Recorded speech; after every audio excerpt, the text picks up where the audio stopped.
ಅವಧೂತ ದತ್ತಪೀಠದಿಂದ ಭಾರತೀಯ ಸೇನೆಗೆ 25 ಲಕ್ಷ ರೂಪಾಯಿ ಕಾಣಿಕೆ. ಸಂಸದ ಯದುವೀರ್ ಅವರಿಗೆ ಚೆಕ್ ಹಸ್ತಾಂತರ.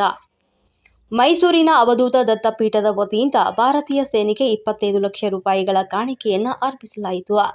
ಕಾರ್ಯಕ್ರಮದಲ್ಲಿ ಭಾಗವಹಿಸಿದ ಸಂಸದ ಯದುವೀರ್ ಕೃಷ್ಣದತ್ತ ಚಾಮರಾಜ ಒಡೆಯರ್ ಅವರಿಗೆ ಚೆಕ್ ಹಸ್ತಾಂತರವನ್ನು ಮಾಡಲಾಯಿತು.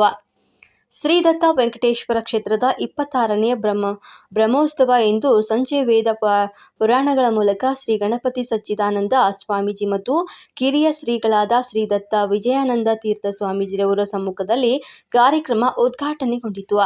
ಈ ಕಾರ್ಯಕ್ರಮದಲ್ಲಿ ಮುಖ್ಯ ಅತಿಥಿಗಳಾಗಿ ಪಾಲ್ಗೊಂಡಿದ್ದ ಮೈಸೂರು ಕೊಡಗು ಸಂಸದರಾದ ಯದುವೀರ್ ಕೃಷ್ಣದತ್ತ ಚಾಮರಾಜ ಒಡೆಯರ್ ಅವರ ಮೂಲಕ ಅವಧೂತ ದತ್ತಪೀಠದಿಂದ ಕೊಡಮಾಡುವಂತಹ 25 ಲಕ್ಷ ರೂಪಾಯಿಗಳ ಚೆಕ್ ಹಸ್ತಾಂತರಿಸಲಾಯಿತು.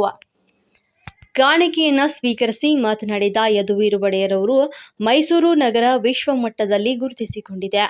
ಸಂಸ್ಕೃತಿ ಮತ್ತು ಪರಂಪರೆ ಗುರು ಪರಂಪರೆಯನ್ನ ಅವಧೂತ ದತ್ತಪೀಠ ಉಳಿಸಿಕೊಂಡು ಬಂದಿದೆ.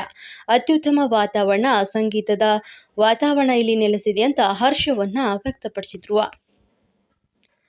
ಗಣಪತಿ ಸಚ್ಚಿದಾನಂದ ಸ್ವಾಮೀಜಿರವರ 83ನೇ ಜನ್ಮದಿನೋತ್ಸವವೂ ಕೂಡ ಇರುವುದರಿಂದ ಅವರಿಗೆ ಆರೋಗ್ಯ, ಐಶ್ವರ್ಯ, ಆಯಸ್ಸು, ಸಂತೋಷ ಸಿಗಲಿ ಅಂತ ಶುಭವನ್ನ ಹಾರೈಸಿದ್ರು. ಆಶ್ರಮದಿಂದ ಕೊಡಮಾಡಿರುವ ಈ ಕಾಣಿಕೆಯನ್ನು ನಾನು ನಮ್ಮ ಭಾರತ ಸರ್ಕಾರಕ್ಕೆ ತಲುಪಿಸುತ್ತೇನೆ. ಶ್ರೀಗಳ ಆಶೀರ್ವಾದವು ಇಡೀ ಭಾರತದ ಜನರ ಮೇಲೆ ಮತ್ತು ನಮ್ಮ ಸೈನಿಕರ ಮೇಲೆ ಇರಬೇಕು ಅಂತ ಪ್ರಾರ್ಥನೆಯನ್ನ ಮಾಡುತ್ತೇನೆ ಅಂತ ಯದುವೀರ್ ಕೃಷ್ಣದತ್ತ ಅವರು ಹೇಳಿದರು.